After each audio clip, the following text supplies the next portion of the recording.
Hello and welcome to yet another interview on Tax Reimagined, a journey to tax innovation.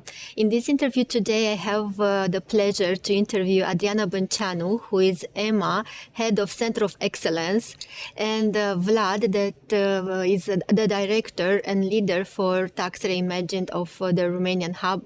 Hello, Vlad. Hello, Adriana. Hi, Inga. How are you? Inga. Excited because we had an event today talking about Tax Reimagined, about processes, about so many things that are at the strategical level. So I'm really curious to understand, where do we start when we talk about Tax Reimagined from a process perspective? Yeah.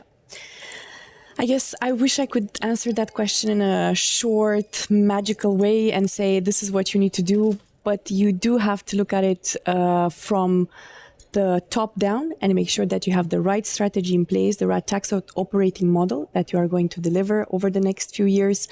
But then you can't really do that before fixing a down top, if I can even say that. And that means fixing your data. And what does that actually mean if you're regardless the size of a Romanian company that is trying to make the right choices right now for the next 18 to 24 months in terms of tax strategy and technology roadmap, is that you have to think holistically across a number of areas that actually create your entire tax operating model. You have to think about your processes. So really the first thing you've thought about, are your processes right? Are they standardized? Are they integrated? If they are not, what is your plan to get there? You have to think about the service delivery model. How will it make more sense for you to deliver on your tax objectives in the next few years? In-source, outsource, working with an external partner, investing internally. And obviously, regardless of how you are going to take these two decisions, you need to work with the right people. So people, I can't stress that enough. I guess it's a universal thing. It's super important to make sure that you have the right mix of talent in your tax department. It's no longer a matter of having the best accountants and really, really tough tax lawyers in your team. You have to have project management skills. You have to have technologists. You have to have people that understand the big picture. Technology, we don't stop about talking about technology, but that's a very important element of your overall tax operating model. I like that it comes after people. Does. People first. People first. That's definitely the most important element that you need to get right. But those people need to be able to have the right tools that will enable them to deliver on the objectives. And technologies, having the right one, but also the technology that will allow us to transform data into insights. And of course, all of that creates your overall tax operating model that once you have the North Star written out, you have to be extremely strategic in making sure that you deliver it, because there are so many new things on a daily basis that come our way as tax professionals. It's a new tool that makes a big buzz on the market. Ooh, should I change? Is a new thing from the tax authorities. It's a new country. Something has implemented a pillar 2 in a different way. What will happen when it comes to Romania? So there's a lot of distractions. Concentration is key, and having that very clear strategy in mind when you do that. It's wonderful that you are talking so passionately about a theoretical model, but I guess after seeing it put in practice for so many jurisdictions, so many clients, irrespective of the size, it is helping, as you said, as a North Star. Coming back to the point of people, Vlad, here I'm turning to you because you've been working in tax advisory services for so many years. You've been seeing the evolution of the profession. So how do you see this operating model applying to what you are managing in terms of Tax Reimagined? Yeah, thank you, Inga, and I'm happy that I'm aligned here with Adriana. And with this occasion, I would like to thank you very much that she brought to us a little bit of flavor of how the group is coordinating the projects and how they are involved and helping us to streamline the process also in Romania. So indeed, to me, after so many years of doing compliance and tax advisory, it feels the need for having the right persons doing compliance, because in the end, it's not about only just putting some figures into a return. It's just it's also about understanding the figures behind, and also what is the impact for the companies when doing compliance. So this is one critical point, I would say, the people skills and the people needed for this part, for this type of jobs. The second one, indeed, it's the process. I mean, we also within our department went through such a process, a transformation, let's say, and again, as I was mentioning also in the presentation, we transform ourselves, which is the best, let's say, way of addressing this need to the clients. So yes, we have a compact team of professionals doing such type of jobs, not focusing only on a specific area, but looking to the holistic, let's say, compliance process. So yeah. Again, thank you, Adriana, for coming and sharing with us the way we are working, and for the clients to see that we can deliver the best services to them. And yeah, I mean, this is how I see it now. And this process of creating the hub in Romania, I know that a lot of companies are reluctant into going into an outsourcing model. Others are on the contrary, they prefer outsourcing because there are so many changes in the tax legislation across the world. It's very hard to keep up with the pace. So first you, Adriana, and then you, Vlad, how do companies decide which is the right model for them? Yeah, that's usually a process that ideally should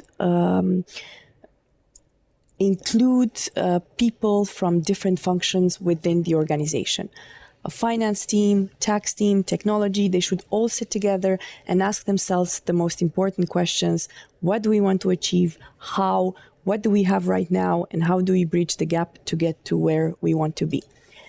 Having done this with different companies in different countries, you can clearly see that the problems are universal, or the challenges that we're all trying to solve, if you will, are universal, but the solutions are not.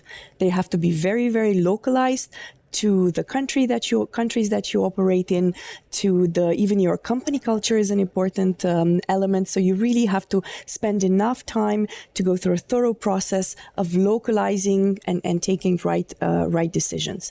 There are different choices that can be made. You can choose to reinforce your internal capabilities and tax and finance department and go for a in-depth in-sourced model.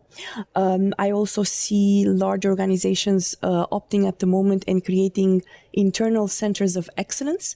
So not only looking to centralize accounting type of tasks, but also more sophisticated parts of the tax function that can be done centrally in a center of excellence. But there are also companies that go to the other extreme, that decide strategically to have a very lean internal team, very senior internal team that then decides on a strategic partner that they work with, and that becomes pretty much a part of your tax department. So you're outsourcing that entire list of people matters, technology matters, and tax technical matters to an external party that you can work with. And if I've chosen to give you these two examples to respond to your question, Inga, because basically the answer is somewhere in between, because there's very little black and white out there. So the answer is that you have to look at the entire spectrum and then take the right decisions at the regional level, at the country level, and make sure that you have a consistent technology across everything, and that you deliver on the strategy. As you were speaking on the points, my mind was ticking boxes, because also as we are responding to the needs of our clients, we have to take this type of decisions ourselves. So, for instance, we don't have the internal tax team that is focused on developing technology. We outsource it to a different team that sits in Lighthouse, and this model works for us. So I like this example of internal outsourcing or center of excellence, because these people come to the office with a specific agenda, and I'm their client, and I like this very much. Vlad, now coming back to you, because you're doing these outsourcing services to a large number of clients in different taxes. You use automation. How do you see this happening exactly? Where companies start and what they want to achieve? So, to add to what Adriana was saying before, another key factor or success factor, I would say, it's the trust. Once you gain the client's trust, then everything is going smoothly. And usually in Romania, the trust is gained once you have a first tax audit. I thought you were going to say once you have dinner. So once you face a tax audit and everything is the outcome is okay, then of course they see the clients will see the opportunity to rely more on this type of outsourcing, because this will allow them to be more comfortable and to focus on other tasks for themselves. Not necessarily in the tax area, but also on investments, and to degrade them from this, I would say, routine work that still it's an important factor for the Romanian entities. Let's focus on Romania. But to answer to your question, I mean, how to deal with the processes and so on and so forth. So again, we implemented this hub, let's say, 4 years ago, and to us it proves to be a success, because initially, as I told you, it was about a lack of trust, how we're gonna do, but in the end it showed internally that the colleagues will rely more on us and giving us more activities to be done in the team and so on and so forth. So, but also for the clients, once we prove that we are doing a good job, not only putting some figures, as I mentioned, in a return, and represent them in front of the tax authorities with a good outcome, this creates the trust that we need from our clients, and we can expand from here. Mm-hmm. I like this idea of leap of faith, because as we are talking about tax reimagine, in order to reimagine, you have to imagine and then Exactly. to trust the process. Thank you both very much for discussing about these very strategical points, but sometimes we are so swamped in day-to-day operations that it takes a lot of energy to zoom out, think about the future, see the value of the tax in the future and our input. And before we conclude, what would be your thoughts after today's event? Well, it was an eye-opener to be together with so many different representatives in the business environment in Romania, and to see, what's important for them and some of the solutions they are adopting, and that they're now already starting to reimagine. But what I found extremely interesting is hearing the tax authorities speak and see that they have the exact same challenges that we are trying to solve from a business perspective. So really everybody is grappling with the exact same issues. How do I solve the issue of data? How do I get to be able to have clean data in my systems in order to then be able to use it for the right reasons, to report, and to finally take away these repetitive tasks that are such a big part of our day-to-day life right now to the next level. And to add to this, with your permission, Adriana is also taking away the fact that she was a speaker in Romania after many years, and we are so glad to have you back. Vlad, any closing thoughts after today? Yeah, I mean, it's a good point with the speak of the tax authorities, because here we need to have a joint effort from both sides. I mean, we need to be reasonable also in how we calculate taxes, let's say, and how they are challenged in terms of compliance. So I'm looking forward in the future to see more joint, let's say, communication with the tax authorities from both sides, and the outcome to be reasonable in order to avoid any, long process, legal actions, and so on and so forth. So this is the aim which I conclude from the discussion with the tax authorities. And again, I'm very happy that we had the IMA representatives in Romania. It's for the first time in my practice, let's say, that we can share our experience to the client. So thank you, Adriana, again. Thank you both for having this me. interview, and stay tuned for the next interviews on Tax Reimagined. Thank you.